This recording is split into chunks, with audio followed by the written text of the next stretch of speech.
So after World War I ends, Woodrow Wilson was like, all right, people, we really need to get our shit together this time. No more of this concert of Europe crap or this permanent court of arbitration. That was something they tried in between. We just didn't talk about for a very small period of time. They were buckling down. They were going to buckle. There was going to be buckling. Okay. Right?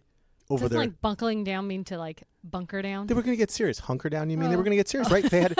They had a really gibbous belly. They were going to buckle. They were going to buckle that shit down. Okay. So this is where the League of Nations comes in. Do you remember the League of Nations or no? No, it sounds like a superhero group name, right. though. It kind of, right? Okay. So if we're calling balls and strikes here, I think the idea of the League of Nations was pretty solid. Not going to lie. They wanted to create this permanent body where countries are required to talk things out instead of fighting. Okay. Except there was one problem. Want to guess? Someone didn't agree. Woodrow Wilson. Oh. The president of the United States decided he wasn't going to join. But he started it. He did. Okay. Mm-hmm. What did he not like? Yeah, right? That's what I was like, total dick move. Whatever. Well, it wasn't really him. Oh. It was really the Senate. Okay? He wanted to join. The Senate didn't want to join. Listen. Why did the Senate not want to join? So he comes back to America after negotiating the whole Treaty of Versailles. That's World War I stuff, which included the League of Nations, like building the whole thing. And all the United States voted against it because they were worried it would drag America into all the foreign wars by default. Like, because they were now in this League of Nations, they had to join the wars, and it would take away Congress's power to declare war because they'd automatically have to get involved. That's a fair point. Right. So kind of like we were required to defend our allies at any expense without voting on it. So, that, and since we're just an ocean away, it just didn't feel good to our Senate. So they put the kibosh on the whole thing. They kiboshed. Kibosh. Kiboshed? Kibosh. I say kibosh. It's a kibosh. It's a kibosh. Okay. Whether it's a kibosh or a kibosh, they shit on it and said, no, we're not doing it. Okay. Okay? But it does make sense, right? I mean, it does. Okay. I would agree. Like, those are our laws. Right. That's what we want to follow. All right, so here's the deal. There was kind of a problem, though. So without the U.S., the League of Nations was like, screwed.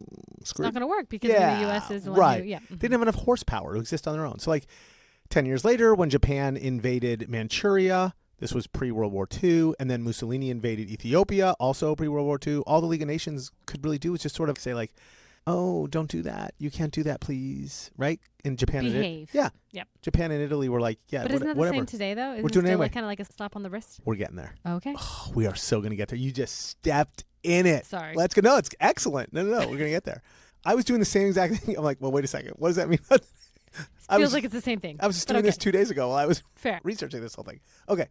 So by the time Hitler invades Poland then in 1939, enough of like all the bad countries had already called the League of Nations bluff, basically. And shit started hitting the fan. Yeah. So, I mean, like, World War II goes off. Oh, yep.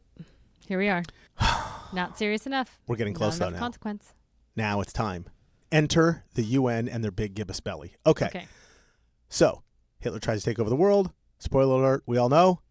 He lost. Very thankful. And if you don't know that, please listen to our D-Day episode to get some history on that subject. But I digress. Okay. So when World War II ends, everyone's like, okay, we got to get our shit together now. Once and for all. So this time, instead of Woodrow Wilson, who is it? Roosevelt, thank you very much. Franklin Delano Roosevelt. Him, Winston Churchill, the Prime Minister of Britain, and Joseph Stalin, believe it or not, the leader of the Communist Party, like in Russia. They all get together in a place called Yalta on the Crimean Peninsula, because like Crimea was part of Russia at the time. And they basically start laying the groundwork for the United Nations. Okay. Oh, that. And also dividing up Germany, if you remember, at the time after World War II. Yeah. So then after that, like 50 countries all meet up in San Francisco. I didn't know that in 1945, later that year, at something called the United Nations Conference on International Organization, and basically have a giant paperwork party and sign all the documents that started what is now known today as, Amanda, the United Nations Charter. So basically, this is like the League of Nations 2.0. Oh, it is. Just with a bunch of upgrades. With a lot of upgrades. Okay. A lot of upgrades. Any teeth? A lot of teeth. There's two.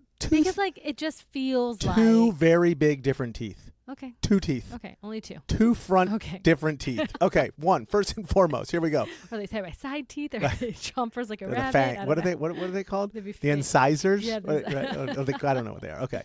Number 1, the U.S. joins. Finally, this time. Yep. Thank you. So that was kind of... You don't have to just be dragged into war. Yeah. Okay. Assuming that's one of the things. That should have been enough. We joined. Okay. And then secondly, they gave the biggest powers, the United States, Soviet Union, Britain, France, and China. Okay. Permanent seats on what's called the UN Security Council, the part of the UN that deals with like war and global security and stuff. That way, if one of those 5 disagreed with something, they could just veto it and it wouldn't pass or go through like ever at all. So instead of just leaving if they didn't get their way, those 5 countries had a reason to stick around. In League of Nations, they didn't. They just got up and left the table and never came back. Here, they get to stay because they have veto power. So all 5 of those big guys have to agree. If they don't, nothing moves along. So when does the UN ever agree? Because I feel like just the Soviet Union, China, and U.S. would just consistently not agree. They don't always agree. You are absolutely right. But it like made it more sticky. So basically the world superpowers got together so they can boss around everyone else. And the 5 top ones will stay forever because they get veto powers. Yeah. Pretty much. And tough shit because it works. Okay. Yes, absolutely. Hey, thanks for listening. If you like this content, subscribe, leave a review, and share with us your episode ideas. We'll pretend like they're ours and pass them off as our own. If you like this short and want to watch another, click here. If you want to catch a whole episode, click here.